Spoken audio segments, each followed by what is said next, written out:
Okay. So, Bismillahirrahmanirrahim. Assalamu alaikum wa rahmatullahi wa barakatuh, everyone who are joining through YouTube channel today to our AMSET webinar on medical ethics and Islam. So I welcome you all, and I'll have a brief introduction to AMSET as an organization, and then I will basically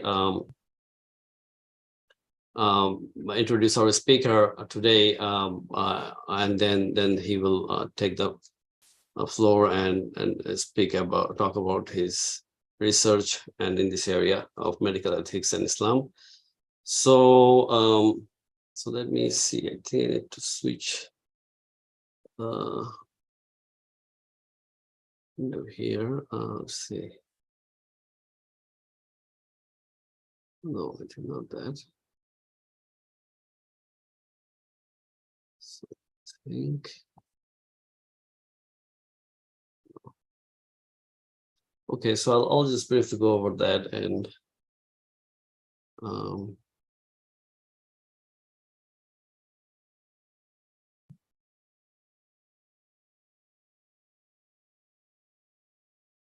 camera maybe.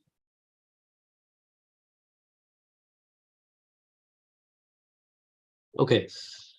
All right. So AMSET stands for Association of Muslim Scientists, Engineers, and Technology Professionals. It was established back in 1969. Sorry. Let's see. I think I have it here somewhere. It has been there for a long time. I believe it is back in 1969. It was established by a group of scientists in the US. And then it has continued to a certain extent, and then it was basically, the executive committee has changed over time. Right now, it is registered as a nonprofit organization in Indiana. So we do have the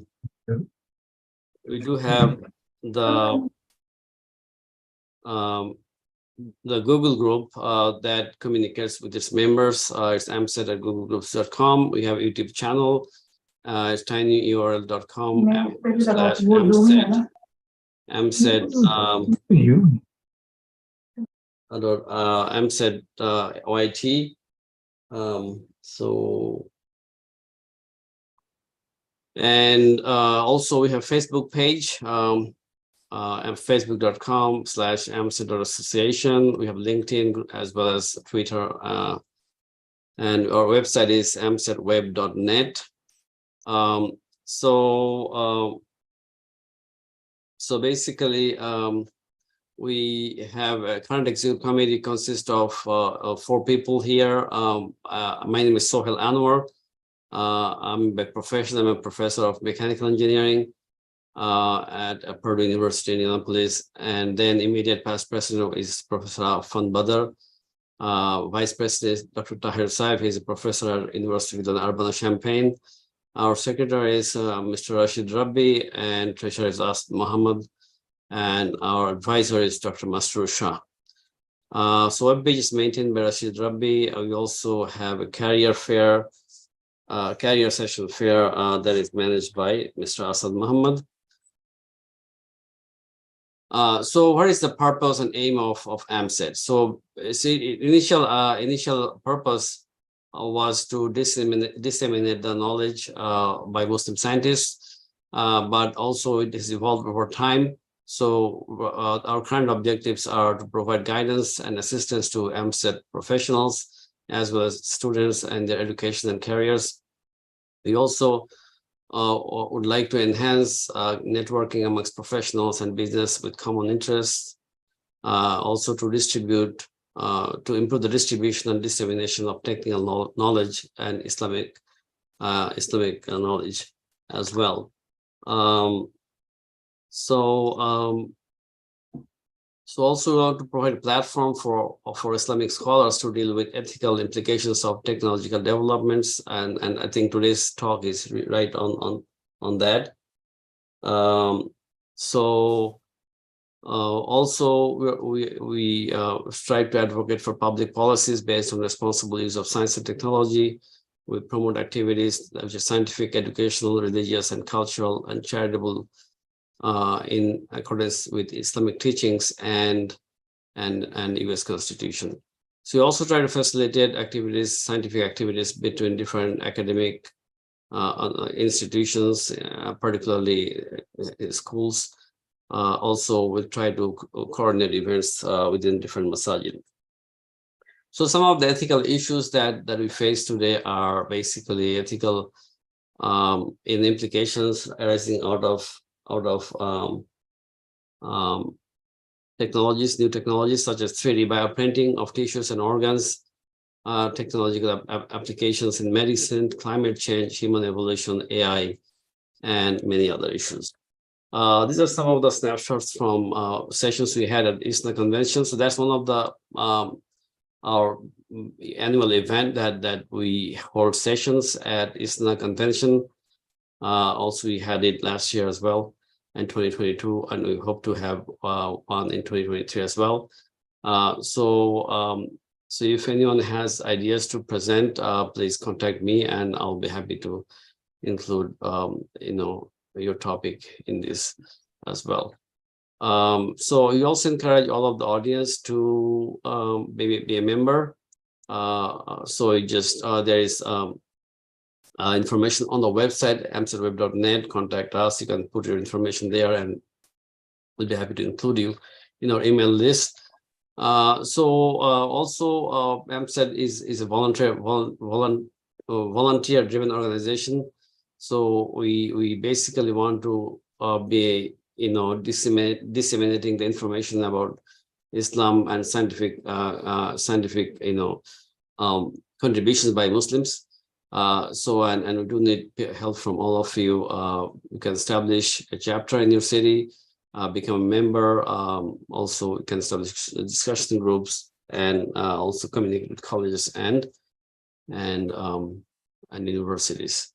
So with that, I will end my introduction, and now I will introduce our speaker. The topic here is medical ethics and Islam. So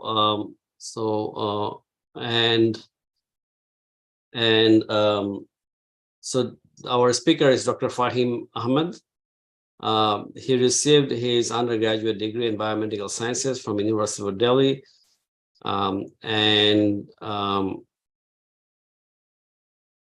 and master's degree in neuroscience from National Brain Research Center, India. He did his graduate training at National Brain Research Center. Later, he joined the radiation oncology branch at National Institute of Cancer at NIH, Bethesda, for his postdoctoral training. In 2019, he moved to molecular imaging branch of NIH and initiated multi-departmental collaborative project titled Accelerating the Bench to Bedside Utility of Metabolic Imaging Probes in Prostate Cancer. In his current role, he is responsible for devising new treatment strategies that are central to metabolic reprogramming in various cancers. Besides science, Dr. Fahim Ahmed is Hafiz Quran. He currently resides in Rockville, Maryland, Rockville Pike, Maryland, with his wife, who is also she's a dentist, and they have a daughter, Aisha Jamal. So with that, I would like to give the floor to Dr. Fahim Ahmed. Thank you so much for joining us. Thank you so much. Assalamu alaikum, all present here through the Zoom or through the YouTube channel. Before I start, so I just wanted to know, can you all see can you see my slides and the pointers, right? Okay. I'm really grateful to Brother Sohail to give me such a nice introduction. And I'm also very honored to present before you to give this talk. The highlights of today's talk is medical ethics and Islam, and I will deal with some of the very interesting topics, the principles of medical ethics, both in the perspective of modernist science as well as with the perspective of Islam. I will also shed some light on ethics and research with the both modern science perspective as well as Islamic perspective. I will also deal some of the ethical dilemmas that we encounter at the end of life stages.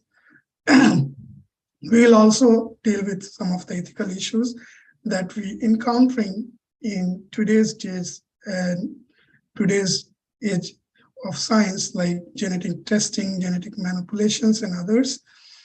So here are my disclosures for today's talk. I have no obligation from NIH or NCI for this meeting.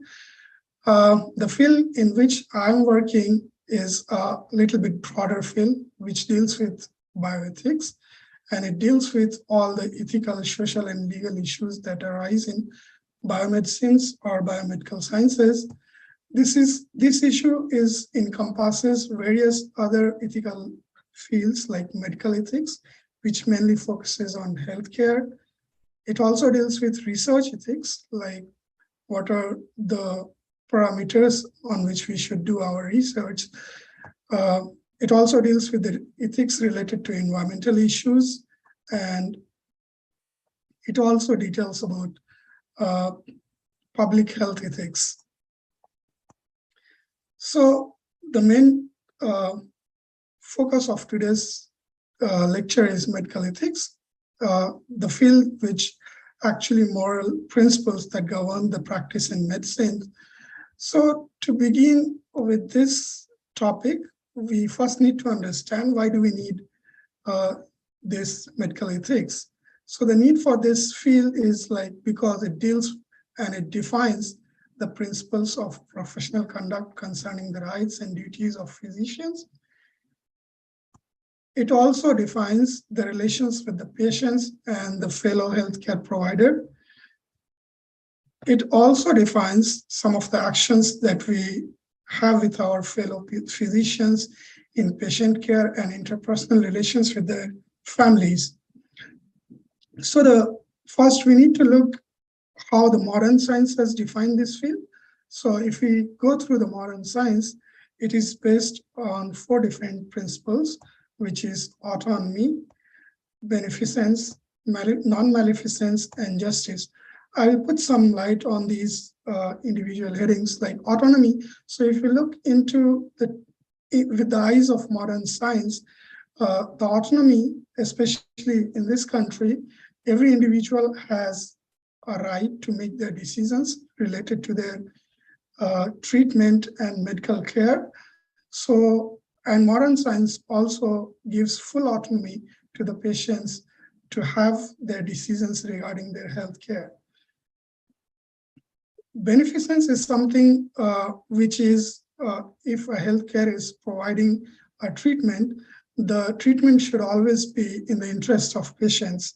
And non-maleficence is something when a healthcare provider treatment, the objective of providing a treatment is to do the benefit to the patient rather than doing the harm. And when a healthcare provider encounters a different group of patients or different patients, so they should not make their decisions based on their gender, race, and sexuality, which means that they should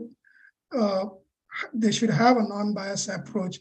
So these are the different defined principle, which was laid down very early by the Duchers and Camp in the modern science. However, in however, through the Islamic perspective, these definitions has been a little bit different, because in Islam, we have everything with the eyes of duties and obligations. So we need to first look how our laws are formulated in Islam. So the Islamic law actually, so the ethics actually deals with the moral and immoral act.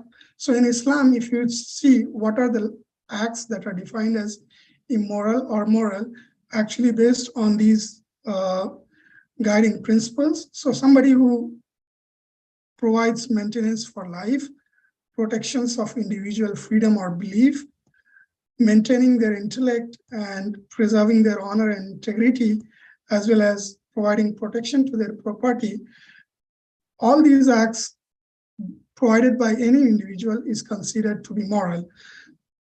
So whatever is against this will be considered immoral and unethical.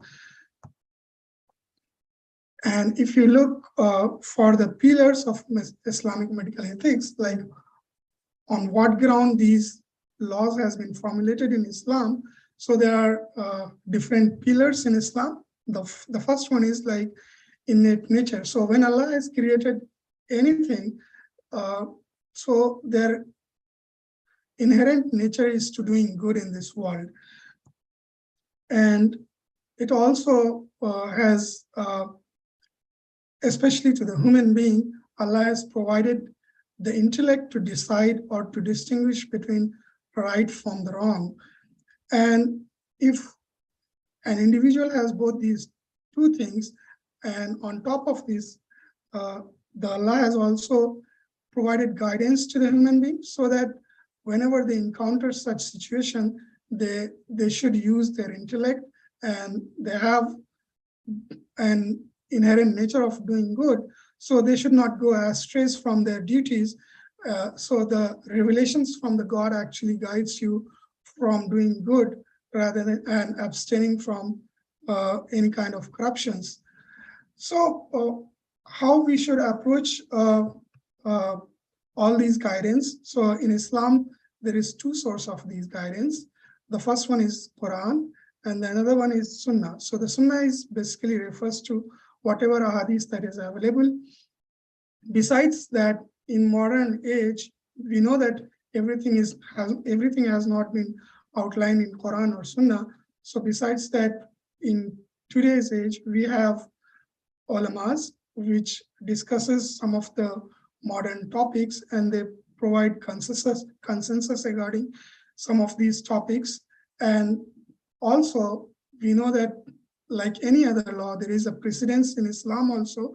So if Islam has some precedence of some rulings, so people can also refer to those things, which is called as qiyas.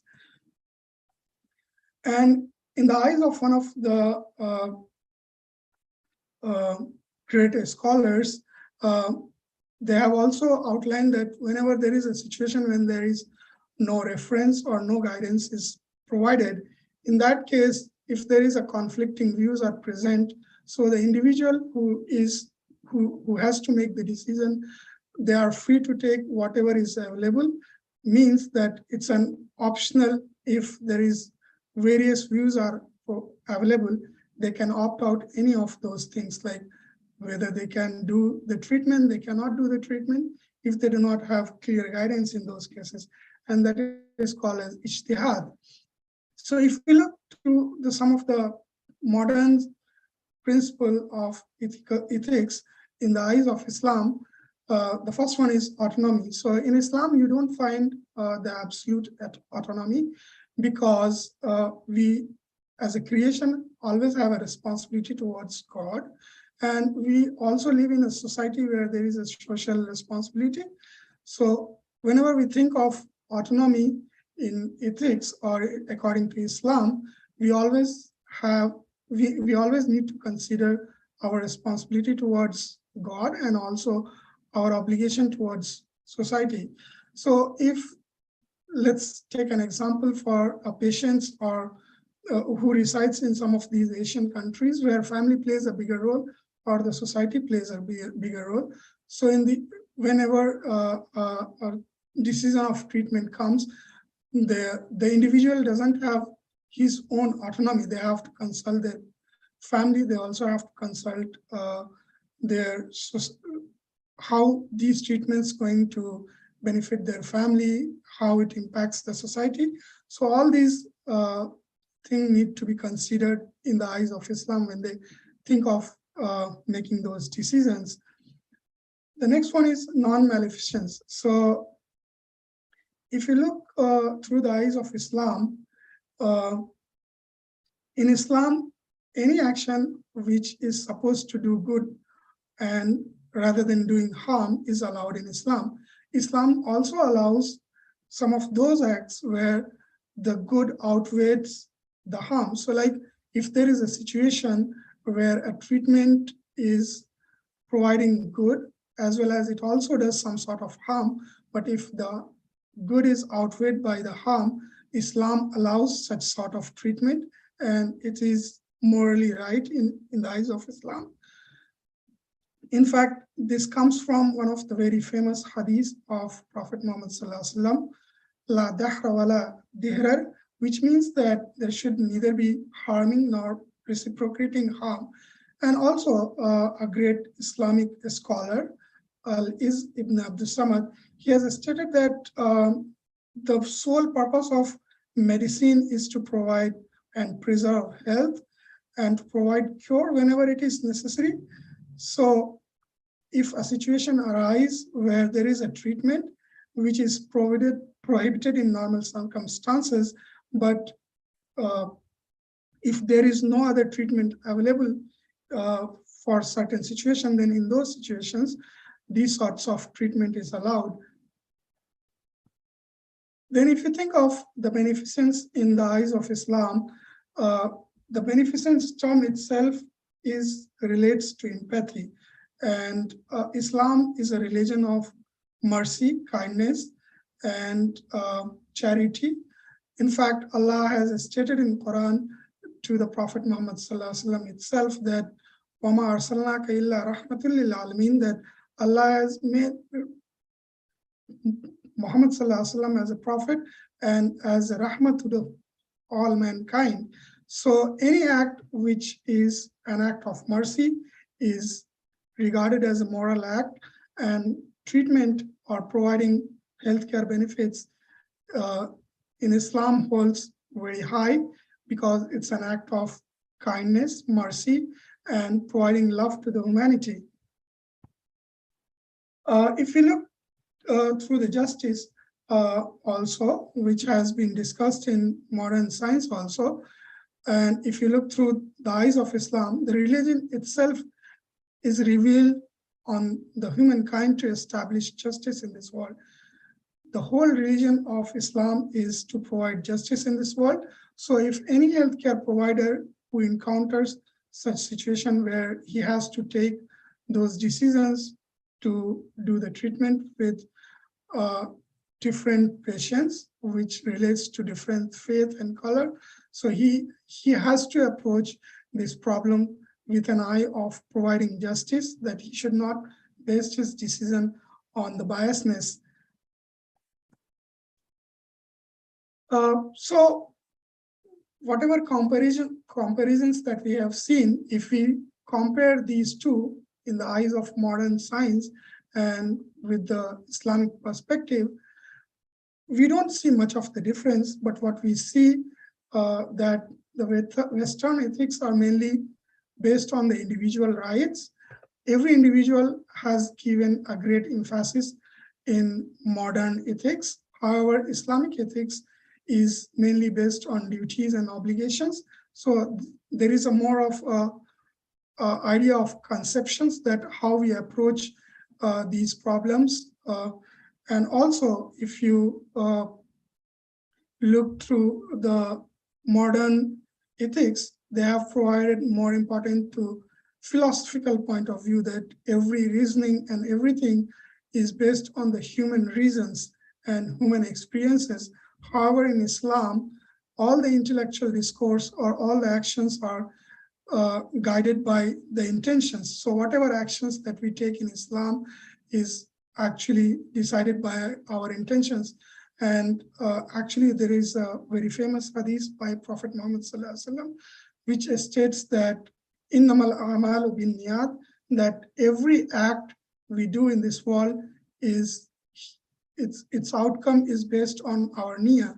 So whatever decisions that we are taking, it's not only on our reasons or our obligations. It's also decided by with what intention we have taken those measures.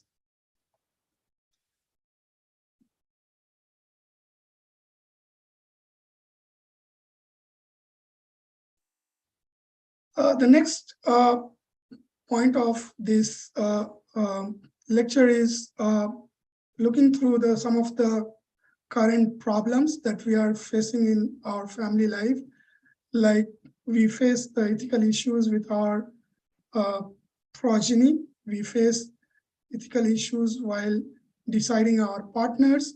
We face ethical issues taking decisions of some of the modern genetic problems, like doing some genetic counseling, genetic testing, and some of the stem cell therapy, gene therapy, and other issues. So to deal with this, we need to look at how the Islam has defined these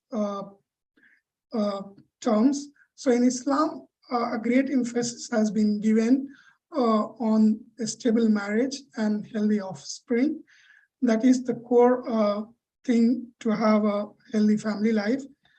So Islam requires all the husband and every individual, either husband or wife, to take necessary steps to protect themselves and their offspring. So it allows the husband and wife to take necessary measures to protect their family. It also allows the husband and wife to make use of advancement of science and seek whatever treatment is available at those age and days, including early diagnosis and interventions to ensure as much as possible freedom from ill health. So some of the very common ethical problem that we encounter in these days is like abortions. So in this part of the world, we know that genetic testing is available. So when we go through those testing, we get to know some of the prevalent conditions that is present in the fetus or in the incoming offspring.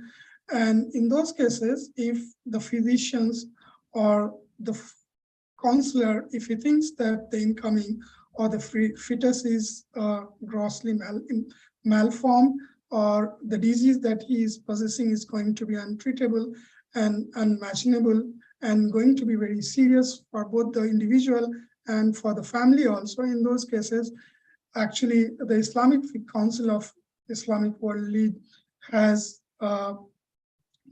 given their verdict that in those situations, it is allowed to go for the abortions. And in certain cases, even if beyond 120 days, which is a legal time for doing abortions, even after 120 days, if the life of the mother and the individual is in danger, in those cases, if even the fetus is beyond 120 days, the Islam allows, or the Islamic Fiqh Council has given their verdict that in those cases also the fetus can be terminated.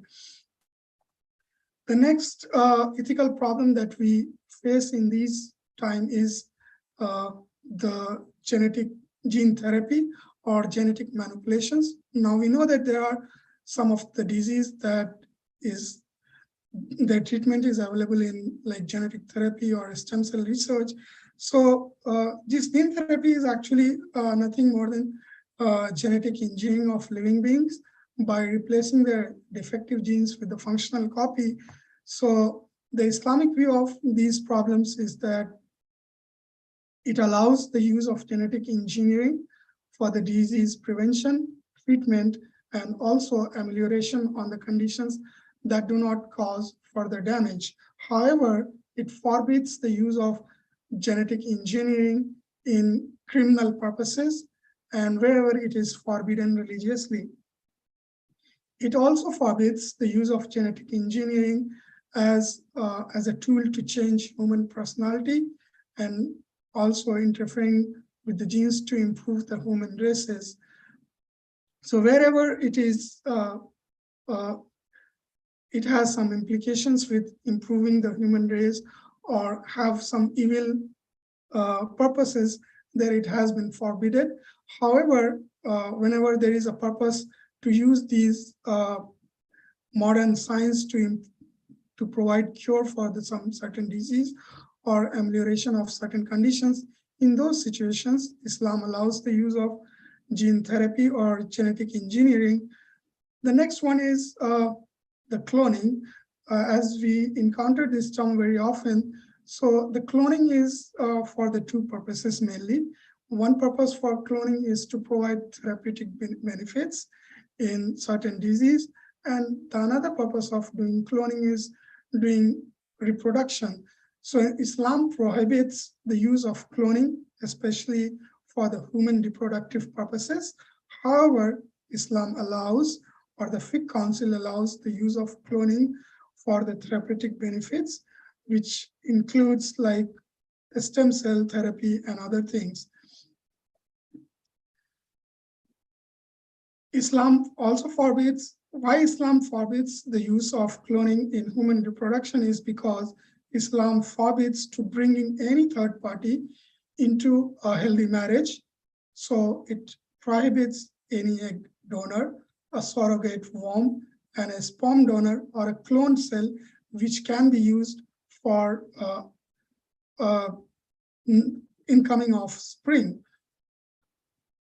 However, Islam allows the use of cloning when it is for the benefits of microorganism, dealing with animal and plants, to have food and food industry and other purposes.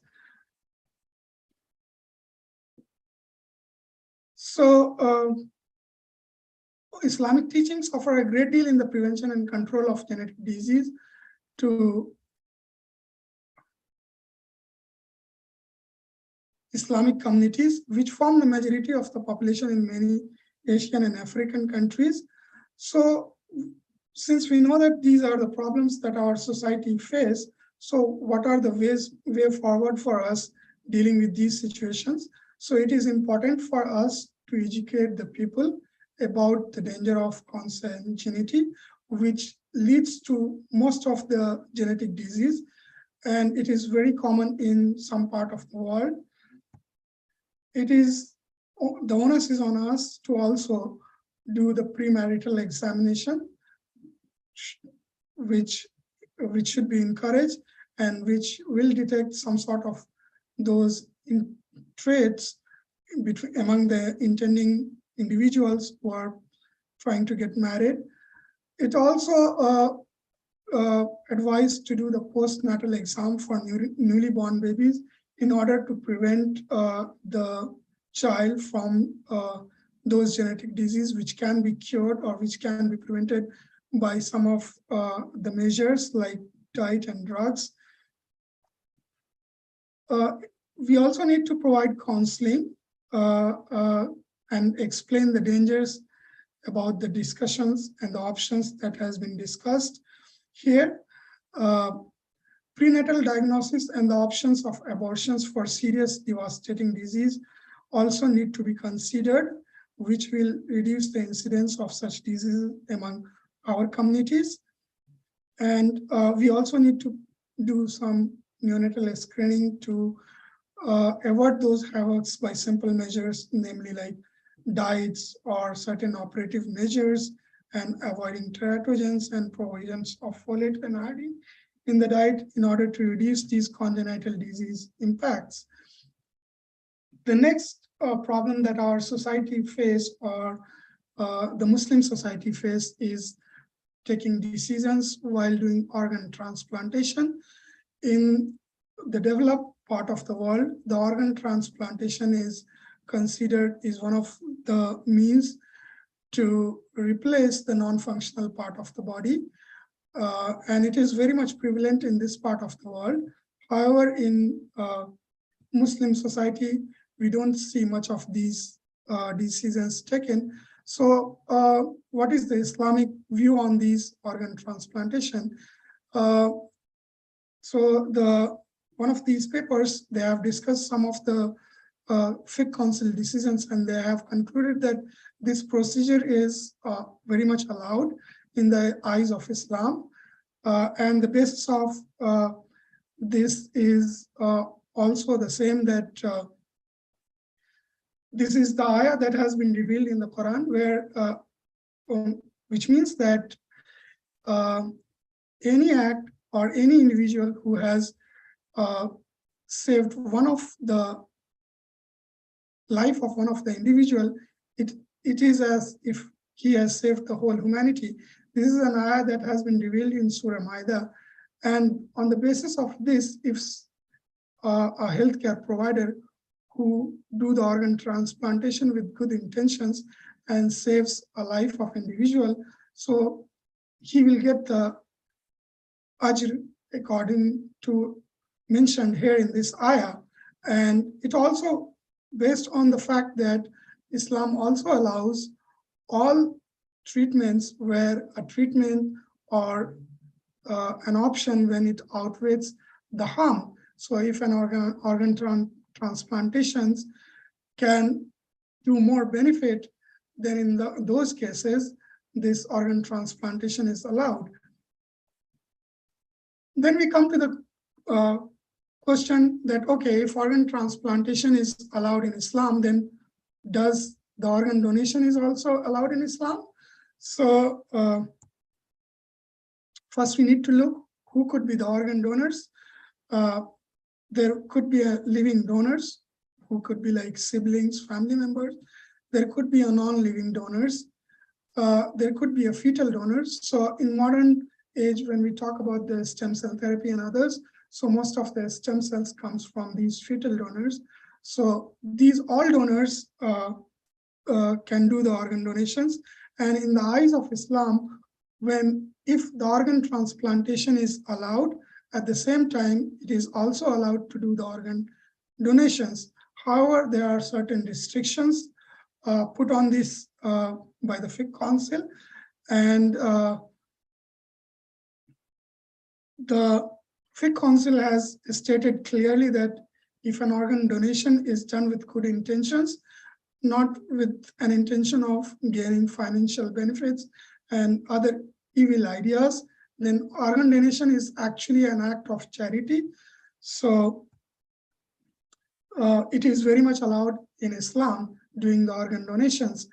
That brings us to another point where the organ donation is mainly seen, and that is the ethical dilemmas that we see at the end stages of life.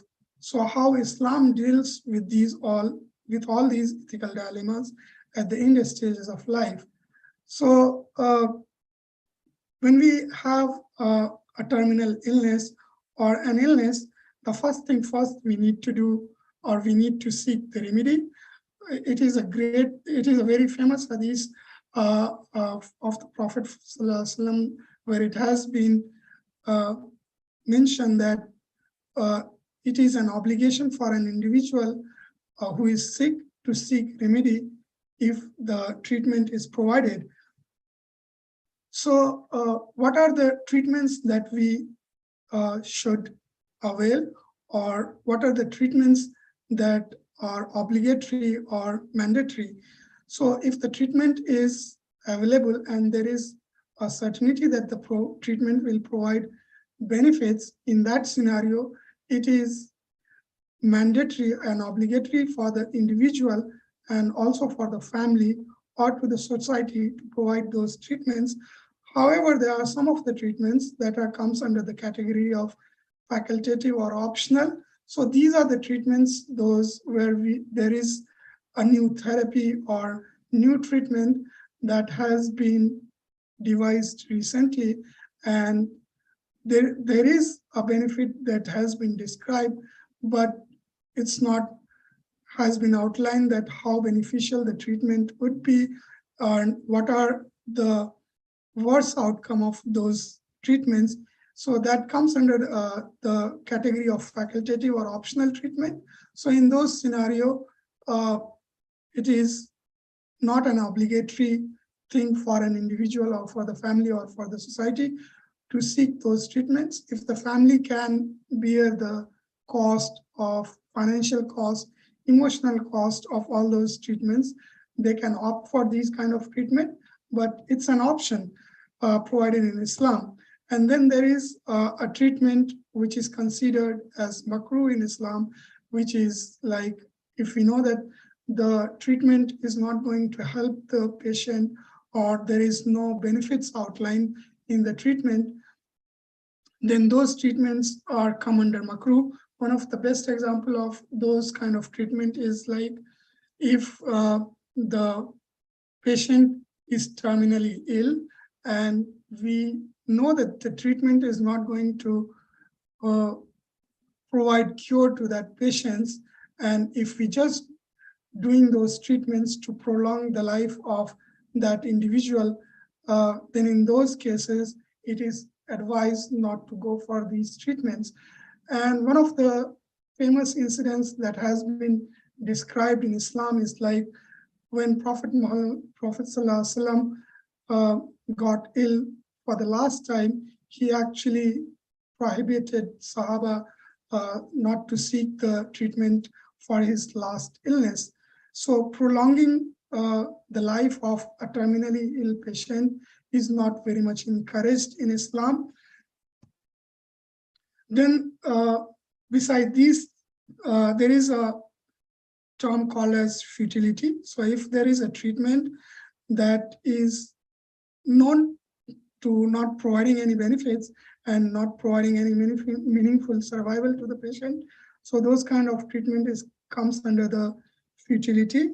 The next one is the ethical dilemma that we face at the end stage of life is like withholding of life-sustaining treatments. So in Islam, in terminally ill patients, if the physicians comes to the conclusion that the treatment is not providing any benefits and the patient is on ICU or like going through a lot of pain and a lot of emotional suffering. So in those cases, the healthcare provider is allowed in Islam to withhold such life-sustaining treatments. The next question that comes at the end stage of life is nutrition at end of life. As we have seen many of our relatives, when they are terminally ill or when they are at the end stage of their life, they stop taking food and drink. So Islam very much discourage forcing the sick to take food or drink. However, Islam also doesn't allow the family members or the individuals to withhold or withdraw the basic nutritions. Then the last thing that the physicians or the healthcare providers encounters at the end stage of life is like telling the truth. Like if a healthcare provider come across a terminally ill patient and he knows the diagnosis that the patient is terminally ill, his life is going to end very soon, and then he has to let it know the patient or let it know the family. So if he understands that the patient knows about it, then there is a guidance for those healthcare providers that they can tell the truth to the patients and also to the family. And if they know that the patient cannot bear all these outcomes, then in that case, he can reach out to the family. And if family cannot also come across all these things, then he can tell the family to ask the patients about his duties and responsibilities, like his obligations that are on the society, like cars and everything. So there are various ways of telling the truth, but we have seen that many a times a family hides these truths from the patients just in order to reduce the suffering, or they have some sort of idea that telling the truth to the patients will actually shorten his life, whatever he has left. So Islam actually doesn't allow these things. There is a various ways of reaching out to the patient so that he can make preparations for his next life, right? So to conclude this part, what we have seen that many dying Muslims patients suffer protracted and painful deaths just because of the unnecessary and costly care which are usually provided in ICU to the terminally ill patients. So Islam doesn't encourage very much to these things. In Islam, also, the sanctity of human life is extremely valued, but life support, as I said, is not required if it prolongs the agony and suffering associated with the final stages of a terminal illness. Islam also permits the withdrawal of futile treatment. However, removal of necessities of life, such as food and water, will amount to actively killing the patients, which means that actively withdrawing food and water from the patients is not allowed. However, it allows the futile withdrawal of futile treatments. As the patient is terminally ill, then we move across to the next part, which is death. So in Islam, there is no clear guidance about the death, that when we should consider a person to be dead. However, in modern science, it has been clearly defined as cessation of all vital functions of the body, including the heartbeat, brain activity, is considered as a death. However, in Islam, there is no clear ayah or clear hadith which says that when an individual can consider the death. However, when all these modern parameters is seen in individual, all these Sharia principles of the death or the legal death is also applied on these cases, which means the complete stoppage of the heart and beating, and the doctors decide that it is irreversible. That is considered a death in the eyes of Islam also, and complete stoppage of all vital functions of the brain. And if all these symptoms are considered to be irreversible, then in that case also it is considered as death in the eyes of Islam. So then we come across to the next important ethical dilemma that we face after death, that is post-mortem examinations. So the main purpose of, in modern science, the main purpose of doing post-mortem examination is to provide,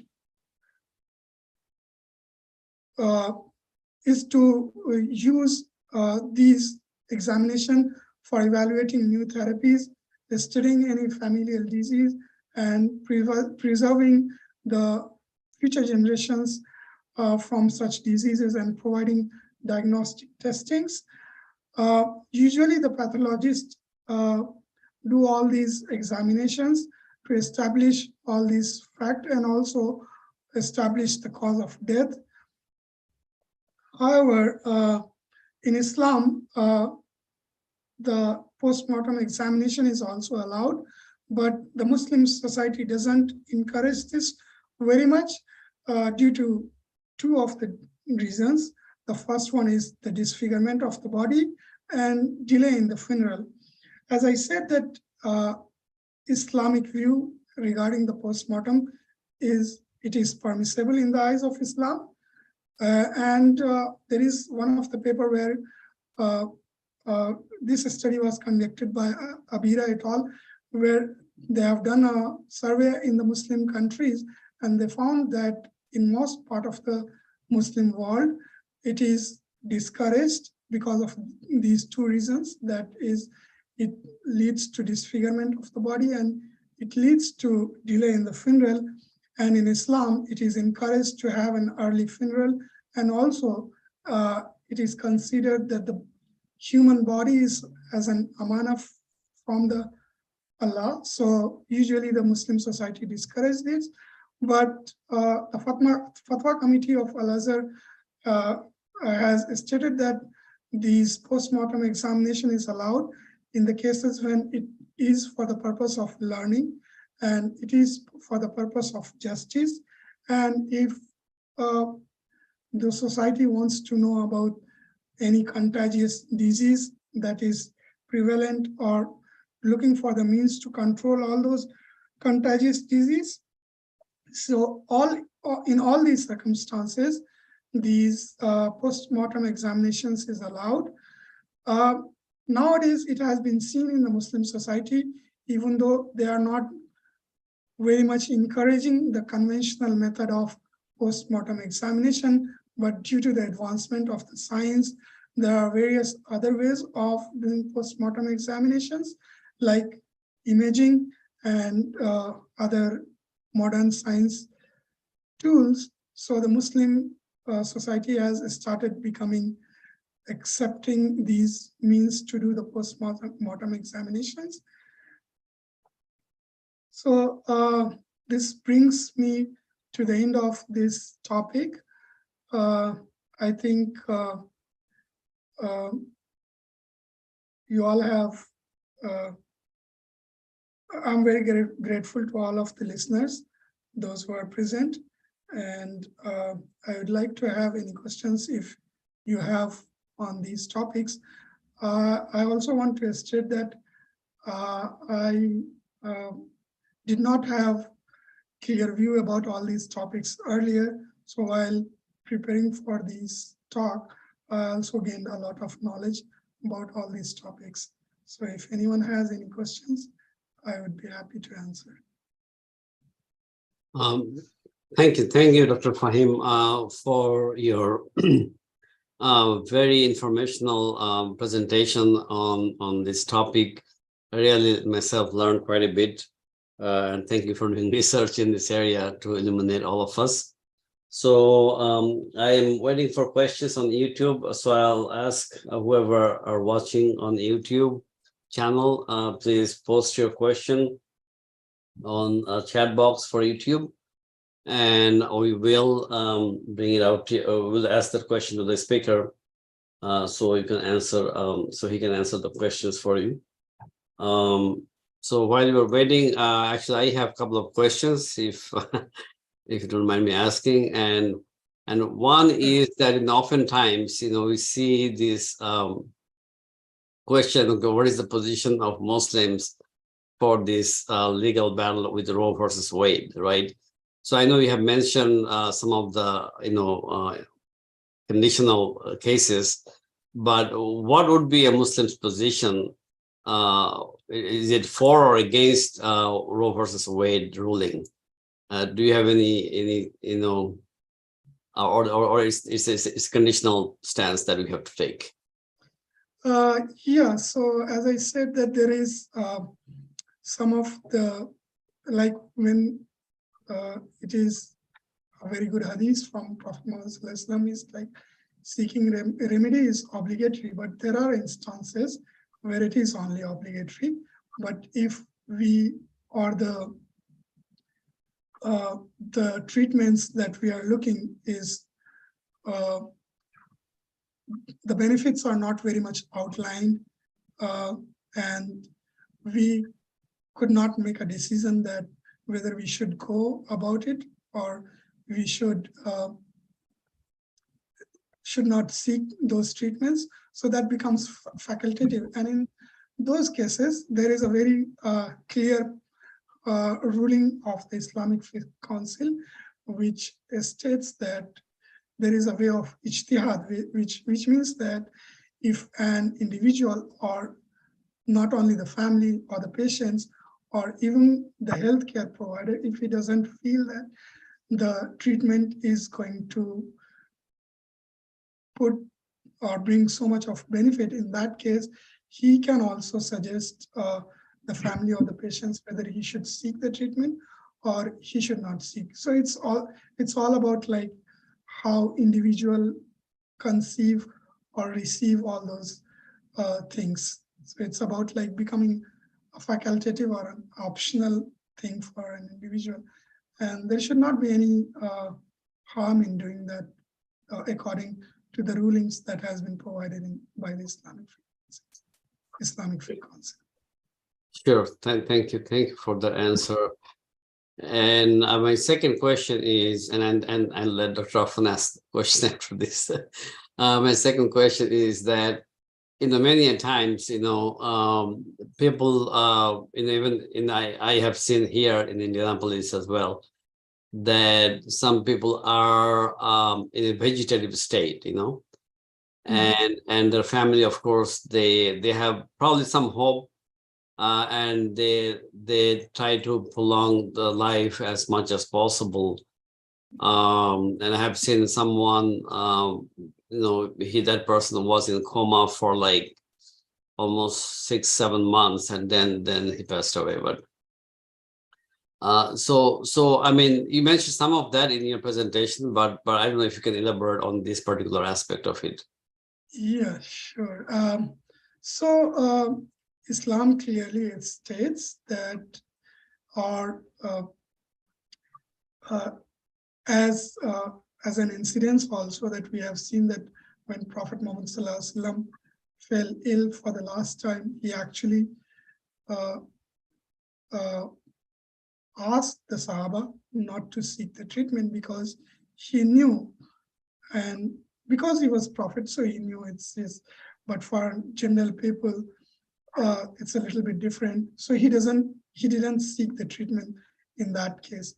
And according to the Islamic Fiqh Council ruling, it states that if the treatment is not going to benefit the individual, it's only for the prolonging the life, like we have seen in most of the cases which you are telling, like vegetative state, it's just prolonging the life.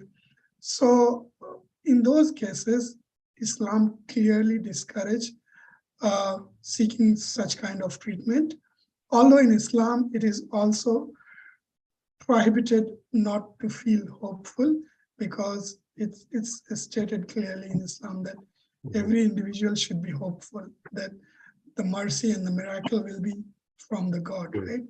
But if the physician or the person who is knowledgeable about the condition, if he clearly states that the treatment is not going to benefit, then in those cases, it is discouraged not to seek such kind of treatment. Sure. Thank you so much. That's really good to know. So I think Dr. Afan has some questions. Yeah, assalamu alaikum. So nice to see you, Dr. Fahim Ahmed. Yeah. And just a disclaimer, so we don't say Dr. Fahim because we are cousins, so we are relative. So, and he's younger than me, so I just say Fahim. But today, just as a formal gathering, I addressed him as Dr. Fahim Ahmed. So anyway, thanks. Yeah, really, we were impressed the wide range of topics you covered. Although I understand these are some controversial issues, we understand, but at least you included that in your presentation, so that's good. And we know that the answer could be still, we can still disagree. But as Dr. Sahel, he himself asked you a question about abortion, and you treated abortion as like, okay, it's a treatment. So I think the conclusion you are saying is that, okay, if something is going to result in some beneficial, that's okay, that's the treatment should be taken. If not, then the treatment is not allowed. No, that's the conclusion you're saying about including abortion. Am I correct, Fahim? Yes. Yes. Okay. Yes. So my question was that today you mentioned about genetic engineering or examination. You say, okay, even pre-marital examination should also be done. So how will you do that? Like right now, we know we don't practice that. No, we just marry. Yes. So what is your basis, and what kind of thing can we get it from here, and how to go for this? Is it something new? Like so yes.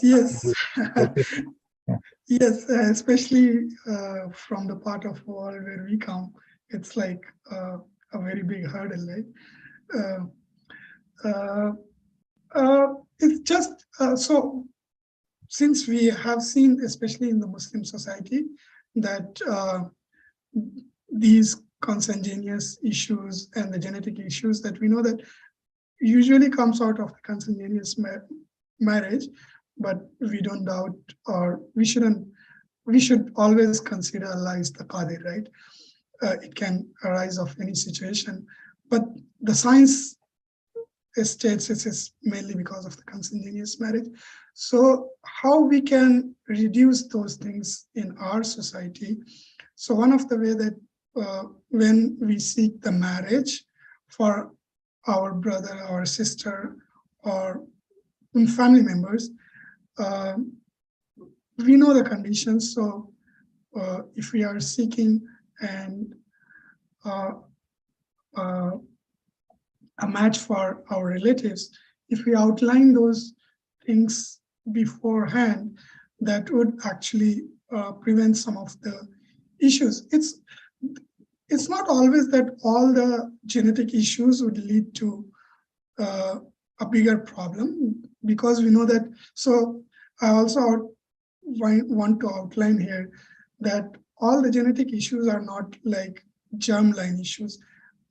I deliberately avoided that part of the discussion. So those issues that are germline issues, that actually leads to much bigger problem. But there are genetic issues that are like autosomal issues. Like, so we know that those issues, if we do the marriage outside of the family, then those issues doesn't bring those kind of problems. So for if we outline those autosomal genetic issues, then it's good. And Islam also prohibits discussing about the genetic issues that is in germline, because Islam clearly prohibits, because the creation is all in the hands of God, right? So whatever the germline issues, you never know how Allah will meet two individuals and what is going to be the creation. So I think from that perspective, I'm not very much comfortable in my eyes discussing about the genetic issues that are in germline. But I think there shouldn't be any issue discussing about something which is in autosomal genes, and that could be prevented in society by doing these counselings and examinations. Is that right? Yeah, thank you. Yeah, good. Thanks.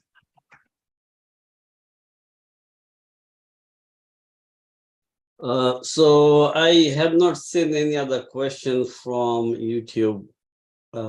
So unless I think I see Dr. Masroor and Brother Hashmi.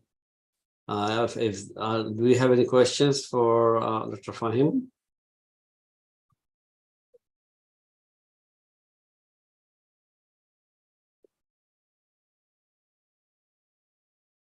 No question. Thank you so much for your valuable insight into the issue. So, thank you so much. Thank you so much, Dr. Fahim. I really, learned quite a few things, and I really appreciate you taking our time researching this and presenting this to us and our audience. So I really thank you for that, and may Allah bless you and your family.